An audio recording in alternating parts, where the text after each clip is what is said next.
territoire de la Meuse, cela posé. Je reprendrai tout à l'heure sur ce qui s'est passé.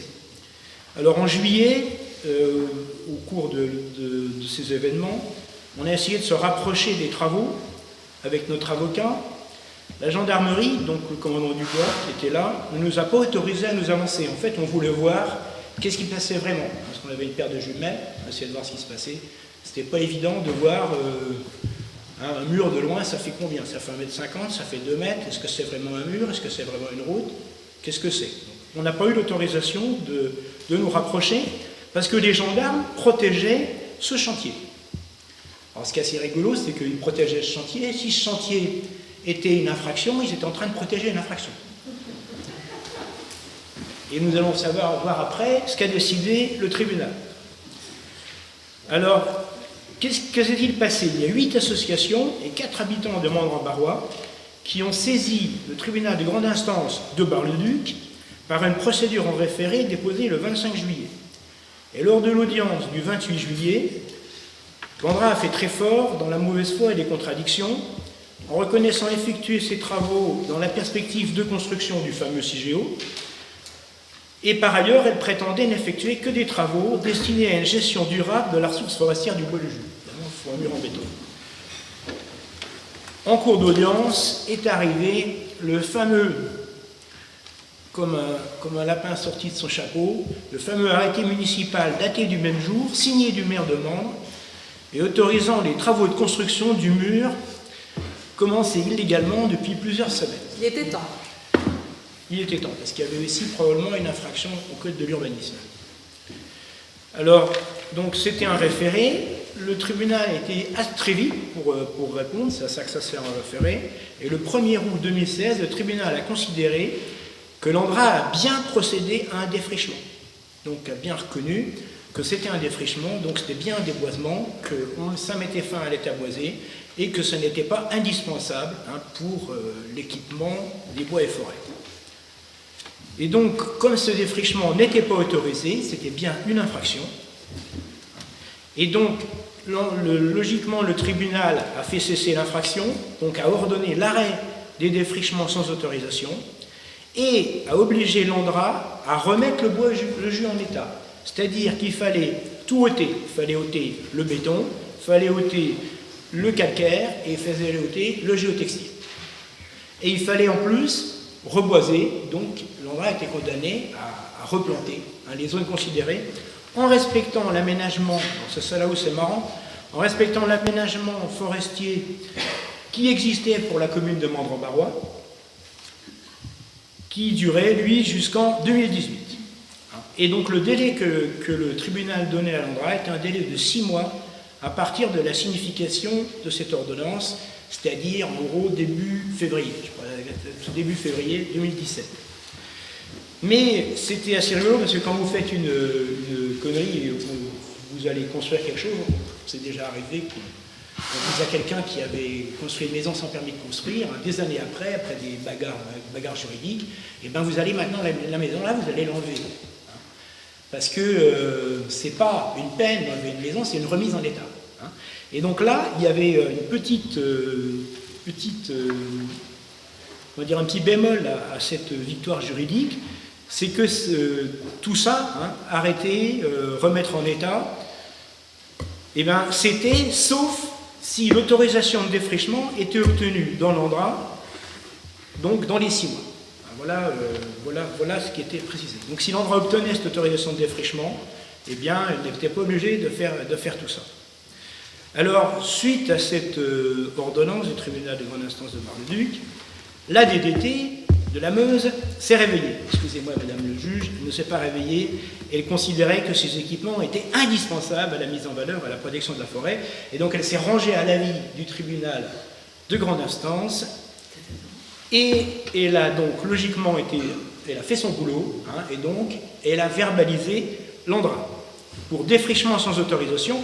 C'est pour ça que j'ai tous les chiffres que je peux vous donner, parce que je les ai trouvés dans ce PV, ainsi que dans l'ordonnance, une partie dans l'ordonnance, une partie dans le PV, ou les deux, tout dans le PV. Et donc Landrat a été condamné a payé, alors l'ANDRA a bénéficié d'une transaction, parce que quand c'est une particularité du code forestier, c'est qu'on ne va pas forcément au tribunal quand il y a une infraction, il peut y avoir une transaction. Alors la transaction est proposée par le CERFOM et elle doit être acceptée par le procureur. Donc c'est bon, ce qui s'est passé. Et l'ANDRA a été tenu de payer pour cette transaction une amende à l'État, que l'ANDRA paye à l'État, alors que l'ANDRA reçoit tout son argent de l'État. En bout de course, ça ne va pas lui coûter cher. 42 000, c'est le problème des lunettes, 42 453 €. Alors pour quelqu'un comme vous et moi, 42 453 €, ça fait beaucoup. Pour des vrais gens, ça fait beaucoup. Pour l'ANDRA, je ne sais pas si vous vous souvenez des valeurs qui ont été annoncées tout à l'heure. Si je prends 25 milliards, je me suis amusé à faire le rapport, ça fait 500 000 fois moins. Donc c'est pas ça qui va plomber le projet, en sachant que de l'argent part de l'ANDRA à l'État et va revenir de l'État à l'ANDRA. Ça fait un peu grand guignol. Mais au moins, sur le principe, c'est quand même une victoire. Merci, Monsieur Freud. Je vous laisse vous asseoir. Monsieur le procureur, pouvez-vous nous dire dans quel état se présente le dossier? Est-ce que l'ANDRA n'a pas cherché à obtenir les autorisations nécessaires pour régulariser la situation finalement? C'est une longue histoire. L'ANDRA a fait pas moins de 3 tentatives pour essayer d'obtenir une autorisation de défrichement sur le bois le jus et coupler ces autorisations de défrichement avec d'autres autorisations, des autorisations pour faire des forages, entre autres dans le bois le jus, pour alimenter finalement les études préparatoires à SIG. Et ça a complètement échoué dans un premier temps. Pour bien comprendre, il faut expliquer que pour obtenir une autorisation de défrichement, dans ce cadre-là, c'est une chose assez importante, c'est que le projet en lui-même, à la suite, est lui-même très important. L'ANDRA a dû demander à plusieurs reprises, donc au moins une première fois, à l'autorité environnementale si elle devait faire ou non ce qu'on appelle une évaluation environnementale. Donc c'est une grosse étude d'impact sur l'ensemble du projet, comme c'est un projet, comme on l'a dit, dantesque et sans fin, qui est immense, fait une étude d'impact, qui serait une évaluation environnementale, qui serait elle-même extrêmement conséquente à réaliser, qui prend en soi plusieurs années à réaliser. Donc l'ANDRA, son but, c'est d'obtenir une autorisation de l'autorité environnementale pour ne pas avoir à faire cette évaluation environnementale en vue de l'autorisation de défrichement. C'est un peu compliqué, mais c'est ça. Donc ce qui s'est passé, c'est que dès août 2016, l'ANDRA a déposé un dossier auprès de l'autorité environnementale, et puis là, entre-temps, en novembre-octobre 2016, le bois le jus a été classé dans ce qu'on appelle une zone naturelle d'intérêt faunistique et floristique par le Muséum national d'histoire naturelle. Et donc du coup, ça faisait un nouveau fait, un nouveau classement qu'ils n'avaient pas pris en compte dans leur dossier. Donc au vu de ces nouveaux classements, ils ont retiré leur premier dossier. Donc, ils ont retiré leur premier dossier, ils en ont fait un deuxième dossier qu'ils ont ensuite déposé à nouveau à l'autorité environnementale. Et le 23 mars 2017, l'autorité environnementale a autorisé l'ANDRA à ne pas faire d'évaluation environnementale préalablement à cette autorisation de défrichement et ses forages. Bien sûr, quand les associations de protection de l'environnement ont découvert cette autorisation de l'autorité environnementale, ils ont fait ce qu'on appelle, ils se sont plaints, ils ont fait une réclamation, un recours gracieux à l'encontre de cette autorité en disant non, ces forages sont liés soit à la recherche dans le cadre du laboratoire de Bure, soit ils sont liés à l'exploitation lui-même, la construction lui-même du centre, du futur centre. Donc, dans ces cas-là, le Code de l'environnement disait et dit toujours qu'une évaluation environnementale s'avère complètement nécessaire et requise. Très bien. L'autorité environnementale a retiré sa décision, donc le 28 juin 2017. Ça signifie que l'ANDRA devait réalisé une évaluation environnementale et est à la fois reparti du coup de zéro. Ce deuxième dossier est plié et l'ANDRA n'a toujours pas eu son autorisation de défrichement. L'ANDRA a déposé un troisième dossier, toujours avec les mêmes demandes, donc le dossier n'est pas vraiment modifié. Et là, l'autorité environnementale n'a même pas répondu. Quand ça veut dire qu'elle ne répond même pas, ça veut dire qu'une évaluation environnementale, une grosse étude d'impact, est requise et nécessaire. Et depuis, il n'y a toujours pas d'autorisation de défrichement depuis 2016. Et le dossier se trouve un peu embourbé et on est très loin d'avoir défriché l'ensemble de ce dossier-là, Madame la Présidente. Donc si je comprends bien, l'endroit est bloqué en fait pour l'instant. Tout à fait, Madame la Présidente. Merci, Monsieur le procureur. Passons maintenant au cinquième et dernier dossier, l'affaire de la distraction du bois le jus. J'appelle à la barre Madame Régime Miraki. Ah mais encore vous. Comme ça par hasard, hein. Tous les mauvais coups. Hein. Madame, pouvez-vous vous présenter pour vous-même, du coup, cette fois-ci? Alors, Régine Mirakis, donc je suis administratrice de Mirabel, Lorraine Nature Environnement. Pouvez-vous nous expliquer ce qu'est une distraction? Alors, avant de parler distraction, il faut parler soumission au régime forestier. Là, on parle de la forêt, on parle du bois le jus. La soumission au régime forestier, c'est en fait ce qui, pour les forêts domaniales, les forêts des collectivités ou les forêts des établissements publics, fait que la gestion est assurée par l'Office national des forêts et la protection de la forêt est assurée par le Code forestier. Alors en fait, pour que l'ANDRA puisse défricher le bois le jus, qui était théoriquement donc la nouvelle propriété de l'ANDRA, même si nous, on la conteste, il faut que ce bois le jus, pour qu'on puisse en faire l'échange avec l'ANDRA, il faut qu'il soit distrait du régime forestier puisqu'il y a vente ou échange. Le préfet de la Meuse a donc édicté un arrêté portant distraction du bois le jus du régime forestier et donc de la gestion par l'Office national des forêts. Mais des habitants de la commune et des associations ont déposé immédiatement un recours gracieux, puis un recours contentieux contre cet arrêté. Alors en fait, l'ANDRA est un établissement public qui est soumis aux mêmes règles forestières qu'une commune, donc une forêt commune, enfin la forêt communale. Et la demande de soumission qui devait de nouveau affecter le bois le jus a été adressée au préfet et à l'ONF, et les deux demandes ont été rejetées. Nous, on avait demandé à ce que le bois soit de nouveau soumis, après avoir été distrait, soit de nouveau soumis au régime forestier, et c'est là-dessus qu'un recours contentieux a été introduit de nouveau en février 2018. Et qu'est-ce qui pose problème dans ce contentieux, Madame Mirakis? Eh bien, en fait, c'est la manière dont ça s'est passé. C'est-à-dire que pour distraire le bois le jus du régime forestier, il faut que l'ONF donne un avis conforme, dise que oui, on peut effectivement distraire le bois. Or, l'avis de l'ONF qui a été donné à l'époque comportait une réserve.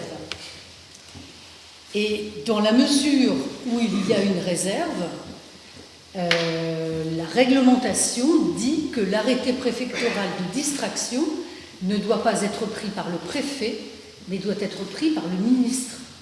Ça doit être un arrêté ministériel et pas un arrêté préfectoral. D'accord. Et quelle a été l'issue de cette procédure? Eh bien, en fait, ça a été non pas jugé au fond, c'est-à-dire qu'on n'a pas regardé la démarche, est-ce qu'elle est bonne ou pas, mais en fait, le tribunal a répondu que nous étions intervenus trop tardivement. Mais en fait, nous avons fait appel de nouveau parce qu'il n'y a pas de date butoir pour introduire effectivement un recours sur ce type d'acte. Et puis il est toujours possible, et même il y a même une directive d'ailleurs du ministère qui dit que tout bois doit être soumis, enfin tout bois de collectivité doit être soumis au régime forestier. Et donc nous avions tout à fait raison de demander la soumission à nouveau de ce bois au régime forestier. Voilà, c'est ce qui conditionne en fait l'exploitation des bois. Si les procédures réglementaires ne sont pas respectées, ça conditionne effectivement l'exploitation des bois. Pas d'autres questions, monsieur le procureur? Oui, ici j'avais une question quand même qui peut être intéressante, c'est les réserves. Quelles étaient les réserves de l'ONF? Alors, en fait, les réserves de l'ONF, l'ONF disait ok, ce bois qui était propriété communale va devenir propriété de l'Andra. Mais puisque l'Andra est un établissement public, il est bien soumis aux mêmes règles forestières. Et puis, au bout du compte, est-ce qu'il faut modifier les choses maintenant, dans la mesure où, de toute façon, l'Andra n'a toujours pas d'autorisation de création de CIGEO. D'ailleurs, l'Andra n'a toujours pas déposé, même encore actuellement, donc c'est bien après ces recours, de demande d'autorisation de création. Donc effectivement, fallait-il changer, défricher le bois le jus, en changer la destination? Faut-il ne pas gérer le bois le jus alors qu'en fait, il n'y a toujours pas de projet CIGEO?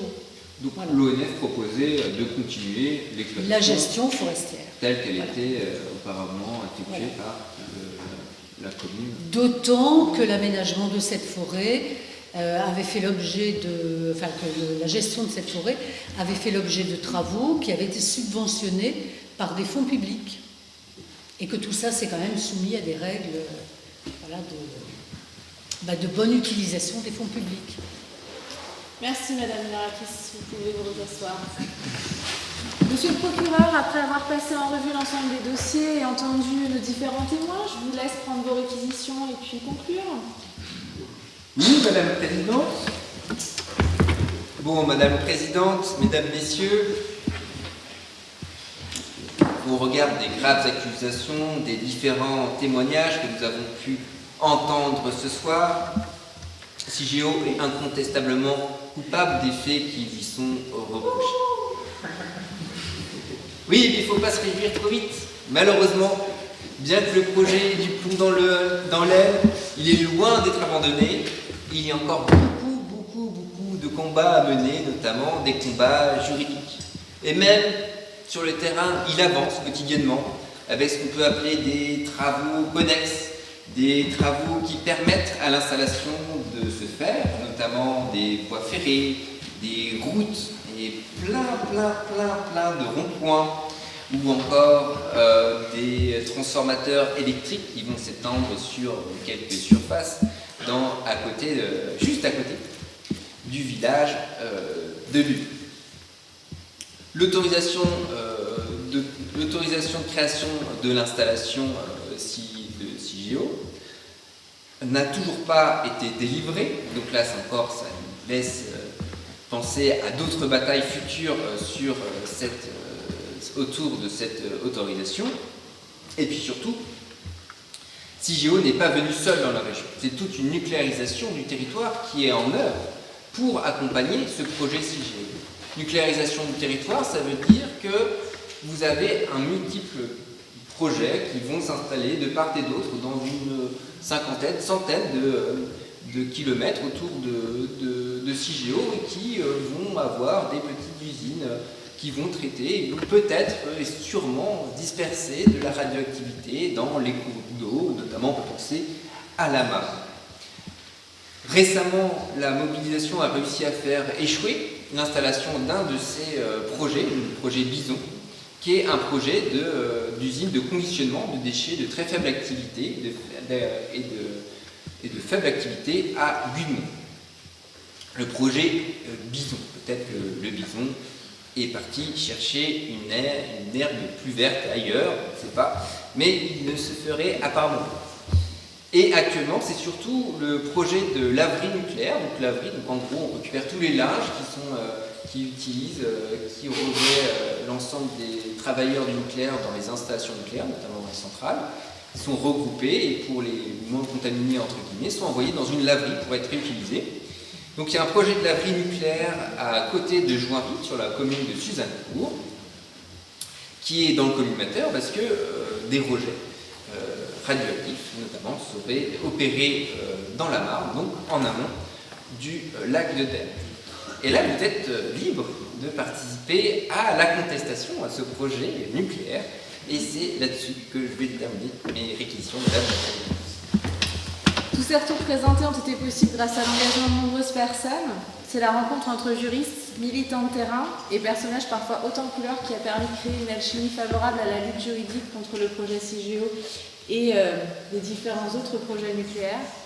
Merci pour votre attention et votre écoute. On va passer maintenant à la partie questions. Donc, à vous la parole.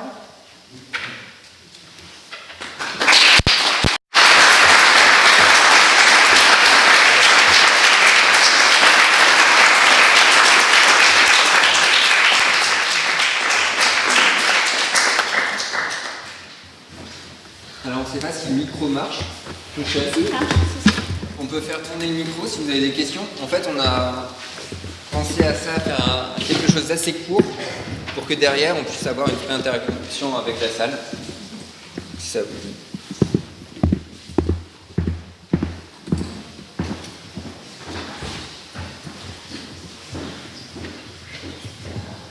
J'aimerais que vous précisiez ce que signifie la terminologie utilisée pour rejeter l'affaire de la géothermie quand ils disent que nous n'avons pas intérêt à agir ou intérêt pour agir.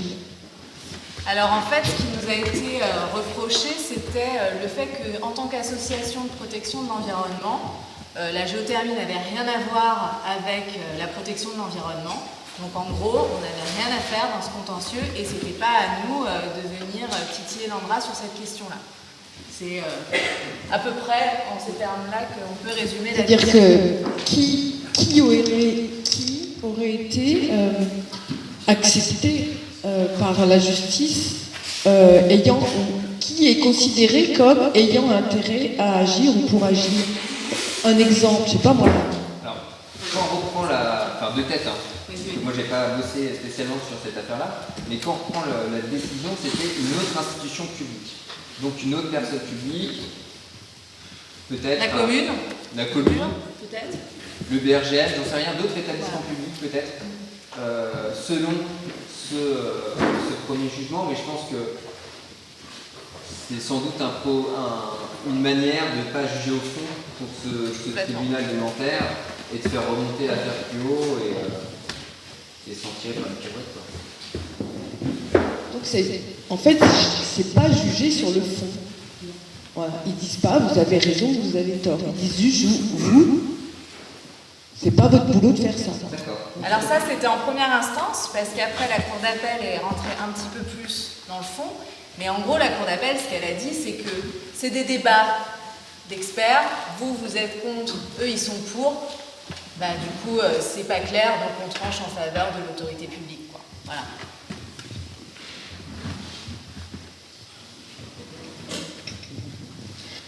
Oui, pratique.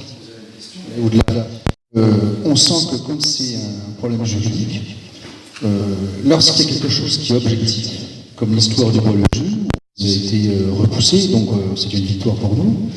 Mais quand c'est subjectif, comme à l'instant ça a été évoqué par Nadine, on a l'impression que finalement on arrive à ce qu'on craint tous, c'est que la séparation du pouvoir ne soit plus là, et puis qu'on ait l'influence des lobbies qui vraiment viennent comme une araignée se répandre un peu partout. Est-ce que vous le pensez comme ça? Parce que je crois que c'est la question clé de l'ensemble. Tu peux répondre d'abord. Allez-y, Charlotte. Oui, non, c'est une vraie crainte. En fait, effectivement, en matière nucléaire et notamment sur le projet CIGEO, c'est très compliqué de montrer des contentieux. C'est très compliqué de gagner. On a quand même quelques victoires à notre actif quand même. Mais il faut y aller avec des éléments hyper clairs, très carrés. et qui ne font pas vraiment pli avec la réglementation. Et ça, finalement, c'est une des chances qu'on a pu avoir par le passé, c'est que tout le monde a des choses qui étaient assez flagrantes. Notamment le défrichement, le fait qu'on ne faisait pas d'évaluation environnementale alors qu'il y a des forages. La délibération. La délibération de l'endroit parois, avec l'histoire du vote à bulletin secret, il faut que ce soit imposé ou demandé par un tiers des membres du conseil municipal, alors que ça a été imposé par le maire. Ça, c'est des règles formelles qui permettent de bien caler les choses. Mais dès qu'on rentre effectivement dans un domaine subjectif, là, c'est beaucoup plus dur et c'est vraiment beaucoup plus difficile de gagner. Tout à fait. Et là, parfois, on s'interroge vraiment sur le sens de la décision, dans quelle mesure, pourquoi ça penche de l'autre côté. Alors, en extrapolant, est-ce qu'on ne peut pas dire que finalement, on va rencontrer ces difficultés juridiques lorsqu'il y a des plaintes déposées au niveau européen? Parce que c'est tellement tentaculaire qu'on risque de se heurter au même problème. Oui, tout à fait. Ouais, c'est le micro qui n'est pas forcément. Je ne sais pas si c'est mieux de parler avec ou sans micro. Sans micro, peut-être. Au niveau européen, donc la question que tu disais, c'était le fait de monter les contentieux au niveau européen. Finalement, ça les reporte des problèmes parce qu'eux-mêmes ont des influences au niveau européen et que finalement, on n'est pas. C'est possible, c'est tout à fait possible. Après, qui ne tente rien à rien, et je pense qu'on a tout intérêt à faire jouer cette question-là. Enfin, je ne sais pas dans quelle mesure tu vas ajouter quelque chose. Peut-être qu'ils ne sont pas aussi. C'est pas forcément les mêmes questions qui vont les intéresser, parfois à la Commission européenne ou à la Cour de justice de l'Union européenne. Ils vont être beaucoup plus sur des aspects financiers, des aspects droit de la concurrence. Et ces aspects sur les coûts, par exemple, je pense que ça peut intéresser quand même d'autres acteurs. Il y a aussi vraiment un facteur un peu chance, c'est-à-dire que si on tombe sur des juges qui sont un peu sensibles à la question, ben on va pouvoir parfois réussir à avoir des décisions qui seront plutôt bonnes. Et puis des fois, on a des magistrats qui ne sont pas du tout sensibles à ces choses-là, qui trouvent ça très politique et du coup qui effectivement prennent des décisions et ne vont pas prendre de risques du tout. Donc la caricature, il faut dire que si on tombe sur le juge allemand, on a plus de chance qu'avec le juge français. Pas forcément, parce que les Allemands ont eux-mêmes leur propre problème de déchets. À Gorleb, notamment.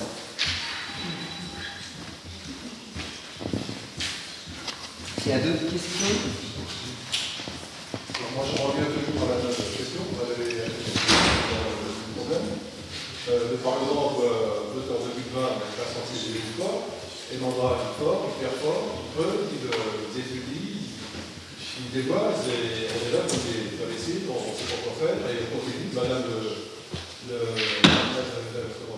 la présidente fait partie de la justice, qu'est-ce que vous faites? Il faut les arrêter, il faut les sortir du territoire. Mais là, pour l'instant, l'Andra, ils sont bloqués. Dans le bois-le-jus, pour l'instant. Ouais. Pardon, vas-y. En fait, je pense que du coup, vous parlez des creusements actuels qui sont en train d'être Tous les réalisés. travaux qu'ils font, ils sont tous illégaux. Tous. Rien de légal. Et le problème, notamment Rien sur de les... voté. Mais oui. Et ça, c'est un peu le problème. C'est-à-dire qu'ils jouent beaucoup sur le flou de la loi. C'est-à-dire que les différents creusements qu'ils peuvent bien avoir, ils vont sans doute dire que ça va tomber dans le cadre du décret du laboratoire de 1999, le décret du laboratoire qui leur permet de creuser. Ils vont dire, regardez, c'est le labo, c'est pas le projet. Alors que, bien sûr, tout le monde sait que, évidemment, ils peuvent poursuivre une autre finalité à travers ces creusements-là, et pas forcément ceux visiblement en fait. On peut avoir une interrogation légitime sur ce projet-là, moi j'y réfléchis, mais c'est vrai que c'est compliqué d'y aller là-dessus. Après, par contre, sur d'autres aspects, c'est-à-dire où est-ce que sont déversées les différentes verses. Donc les verses, c'est verses et contre-verses, c'est les verses, quand on creuse, on a des matériaux, ça s'appelle des verses, et comme c'est beaucoup de mètres cubes de verses, et il faut les mettre quelque part, et parfois on peut se poser la question de comment c'est mis à droite, à gauche, et là je pense qu'il y a peut-être des matières à creuser. J'ai plus de 2 hectares de terre. Si ça se fait quoi? C'est pas voté. Ça se fait pas. Qu'est-ce qu'on fait de ces 2 hectares? Est-ce que c'est utile de les acheter?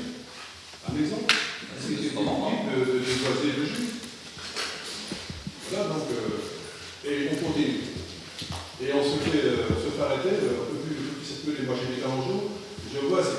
flingués. En fait. C'est des 4x4, ça n'arrête pas, c'est gendarmerie, c'est militaire, ça défile, ça défile, c'est incroyable. Oui. C'est ce qu'on Et disait tout à l'heure. ils sont là, comme des cow-boys, comme des... Ce qui est très, enfin, je veux bien intervenir là-dessus. Ce qui est très problématique par rapport à ce que tu dis, Joël, c'est la question des travaux préparatoires. C'est-à-dire qu'on peut se permettre de faire des travaux préparatoires mais là, je ne parle même pas du labo, mais par exemple des routes pour acheminer les déchets vers CIGEO, de la voie ferrée qu'il faut réaménager, etc., du poste RTE. Et on peut se permettre de faire des travaux préparatoires sans que ça ne gêne la réglementation, finalement. Il n'y a rien qui s'y oppose vraiment. Et quand on pose la question de l'argent public qui est investi sur ces travaux préparatoires pour un projet qui peut-être ne se fera pas, puisqu'en théorie, le temps qu'on n'a pas déposé de demande d'autorisation de création et que le projet n'a pas été accepté, c'est un projet qui pour l'instant n'a pas d'existence et pourrait être retoqué, eh bien en fait, les pouvoirs publics répondent, et on a déjà posé la question à l'ANDRA, de toute façon, si le projet ne se faisait pas, eh bien c'est pas grave, on accepte de perdre tout ce qu'on a investi. En fait, c'est quelque chose qui fait évidemment sourire, parce qu'on sait très bien que plus on a investi et plus on a de fait imposé sur le terrain un projet sur lequel on aura du mal à revenir et sur lequel les pouvoirs publics finalement donneront le feu vert, même s'il ne fallait pas le donner. On l'a vu avec l'EPR, où finalement, alors que les couvercles, les cuves du réacteur, voilà, n'étaient pas, les bétons qui avaient servi à faire l'EPR n'étaient pas conformes, que ça a pu être prouvé qu'on n'est pas sûr de leur fiabilité, et bien malgré ça, on va quand même démarrer l'EPR parce que vu l'argent, probablement, je ne sais pas si c'est la seule raison, mais en tout cas ça ne peut qu'être une raison, vu l'argent qu'on a investi dans l'EPR, il faut au moins qu'il fonctionne quelques années. Hein, on peut presque se demander si ça ne va pas faire comme le surgénérateur de Malville, où en fait il n'aura jamais fourni d'électricité, il en aura consommé beaucoup plus qu'il n'en aura jamais produit, et on l'aura arrêté parce qu'au bout du compte, ben oui, c'était beaucoup trop dangereux de faire des surgénérateurs. Sait-on avec l'EPR, ce sera la même chose. Et c'est pour ça, je termine un peu le fil de mon raisonnement, c'est pour ça aussi que la fameuse phase pilote, sur lequel le bilan du débat public de 2013, ce point que le débat avait mis en avant, est absolument à l'heure, c'est-à-dire que quand on aura établi cette première phase pilote, on aura construit toutes les installations de surface et une petite partie des installations en souterrain, mais on aura surtout englouti toutes les provisions que les acteurs du nucléaire auront mis de côté pour la totalité du projet. Donc vous imaginez bien qu'une fois qu'on aura consommé ça, on aura d'autant plus de mal à revenir sur le projet. Parce que maintenant, en fait, la loi autorise, si l'autorisation de création est donnée, eh bien, autorise à faire cette première phase pilote. Et puis éventuellement, si on s'aperçoit qu'il y a des problèmes, on reviendra dessus. En fait, l'histoire a prouvé à maintes reprises que malgré tous les problèmes, on ne revient jamais sur la mauvaise décision qu'on a eue au départ.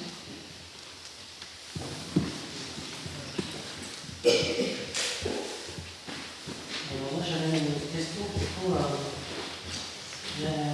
si je ne me dis pas encore, il y avait la demande d'autorisation qui devait être à la main en 2018 qui a été repoussée. Et si vous avez des dates auxquelles l'honorable va déposer son dossier en fait.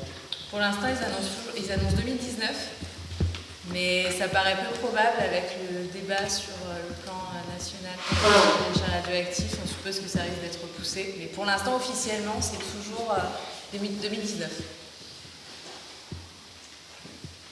Mais dans certains dossiers, on a vu que l'arrivée des premiers déchets qui étaient initialement prévus en 2025 est annoncée maintenant pour 2030. Donc c'est un petit peu des... Bon. Ils ne veulent pas l'annoncer, mais... Ils ne veulent pas le dire peut-être tout de suite, d'emblée, mais voilà. à propos du débat qui s'annonce, qui a été annoncé hier, puisque ça va démarrer en avril, il y a une chose quand même qui m'étonne, c'est qu'en allant à l'école du PLIS, de mon village, il a été clairement dit par les gens du PLIS que ce débat-là ne concernait absolument pas CIGEO. Alors comment est-ce qu'on peut dire officiellement, venant du PLIS, que ça ne concerne pas CIGEO et que ça parle des déchets nucléaires? Est-ce que vous avez une explication de légalité? Là, franchement, ça me paraît un peu du foutage de gueule. Je crois qu'en fait, derrière ce qui est dit là, enfin, je l'interprète comme ça, c'est qu'en fait, c'est pas que ça ne concerne pas CIGEO, puisque CIGEO, c'est un projet de l'aval du cycle nucléaire qui est bien concerné par le plan. Mais ce que le plan ne remettra pas en cause, c'est le fait que la loi de 2006 a dit qu'il y aurait un enfouissement à CIGEO. Donc effectivement, il n'y a absolument rien qui dit, mais d'ailleurs c'était le cas déjà en 2013, que ça peut remettre en cause l'opportunité du projet. Après, on peut débattre de ce qu'on veut, mais pas de ça. D'autant plus que c'est quand même un plan national qui discute de d'autres endroits en France. Et CIGEO n'est plus partie. Et donc on peut, de façon un peu spécieuse, dire que CIGEO n'est pas concernée. C'est ça. Parce que d'abord c'est un projet, si on peut le dire comme ça, et que ça, il y a des réunions publiques partout en France, des ateliers partout en France, en sachant bien sûr qu'un débat public ne remet jamais en question la carrière d'un projet, c'est encore autre chose. Et c'est vraiment très très global. Ils ont noyé, la stratégie de la ville, ils ont noyé CIGEO dans une carte plus importante de la gestion totale du départ jusqu'à là-bas, les transports, les sites dans le sud, dans l'est, partout. C'est un parmi d'autres choses qui peuvent se permettre de dire ça. De pas tout à fait faux. Qui se permettent de dire que ça ne concerne pas que CIGEO, on peut le comprendre, mais que ça ne concerne pas CIGEO, c'est pas acceptable. C'est fou. On est dans la communication et l'élaboration de mots qui permet à des gens qui sont pour de pouvoir dire qu'ils ont quand même, se regarder dans la glace. On est là-dedans quand même, dans notre département. Il y a toujours eu des arguments qui ont été créés. Le fait même du pseudo-laboratoire de recherche scientifique, ça dit déjà tout, quoi. Tous ceux qui étaient pour au départ, il y a 25 ans, ils pouvaient dire, attendez, moi je suis pour la science, vous êtes un obscurantiste, etc. C'est que du langage. Et ça, c'est encore une fois du langage. Moi, Et la géothermie, c'était typiquement aussi une histoire de langage, quoi.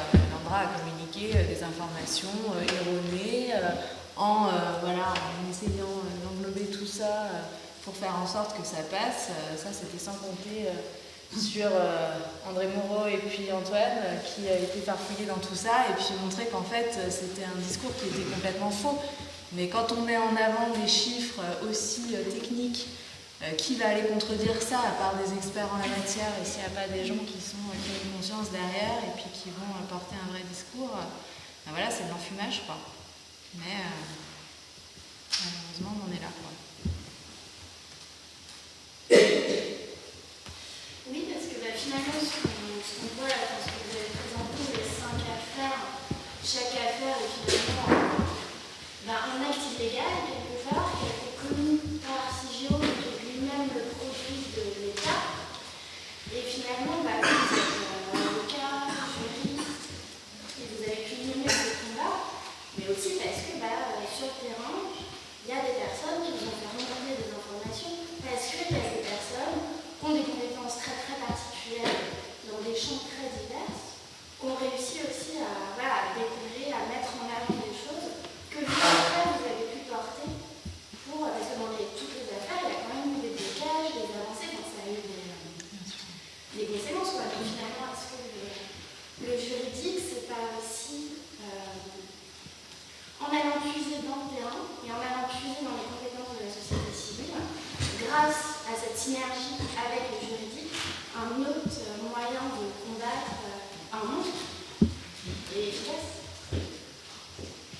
Oui, c'est sûr que le juridique en lui-même, il ne peut pas exister tout seul, quoi. Il faut forcément que ce soit la complémentarité de pratiques et d'échanges de connaissances et tout ça pour que ça ait son sens. Parce que voilà, moi, en tant que juriste, je connais zéro en géothermie. Si Antoine n'avait pas été là pour décrypter le discours, ça aurait jamais eu lieu, quoi. Ouais, mais comme quelqu'un qui s'y connaît vachement bien dans la forêt, n'aurait pas su forcément un plan juridique. Donc c'est vraiment une complémentarité. Enfin, moi, c'est l'impression que ça m'a donné entre la présentation. Donc ça veut dire que tous ensemble, on peut arriver quand même à faire des choses malgré les monstres qu'on en face. Sur une note assez positive, je pense aussi qu'au niveau juridique, il y a des lois légales parce qu'ils ont tellement la grosse tête, ils pensent tellement qu'ils sont tout puissants, qu'ils négligent des détails, voilà, ils négligent des procédures, ils négligent plein de choses et je pense que... Il passe au-dessus. Ouais, mais en même temps, la puissance qu'ils ont en face, il y a tous des gens qui, comme par exemple Antoine, mais c'est pas que Antoine, des gens qui ont tout le temps, qui sont bénévoles et qui sont passionnés. Et ça, l'Andra et le l'UPR en général, et les gros lobbies en général, ils minimisent toujours ça. Ils ne perçoivent même pas ça. Les lanceurs d'alerte, les bûcheurs qui passent une soirée avec leur ami. Et c'est toute cette force-là qui, qu'on sent ce soir aussi. Et votre présentation, elle est très claire et on la comprend très bien. C'est vraiment intéressant de voir que les gens racontent cette histoire. Et ça donne plutôt la patate. Et alors, tu veux y aller? Justement, je pense vis-à-vis de l'ensemble de ces recours juridiques, je pense que l'Andra, on a pris de la graine et a commencé à recruter des juristes pour un peu plus peut-être border juridiquement leurs procédures. Après, je pense qu'effectivement, au quotidien, il y a des choses qu'on ne voit pas parce qu'on n'est pas forcément sur place.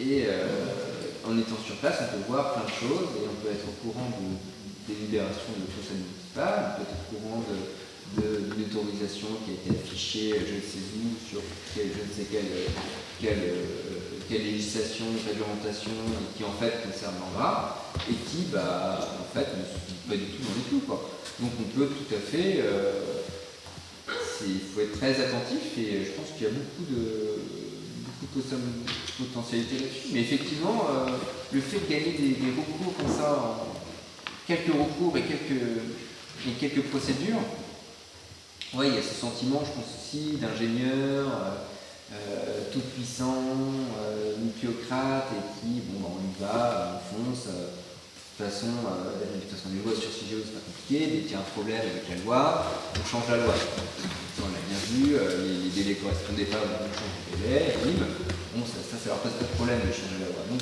finalement, ils ont tout pour eux, donc on fait un peu n'importe quoi, et puis on fonce. C'est ça ce qui nous a prouvé là sur la délibération. Enfin, c'est quand même hallucinant de faire reposer le sort du Bois-le-Jus sur 11 habitants et un vote à bulletin secret de 6 habitants contre 5.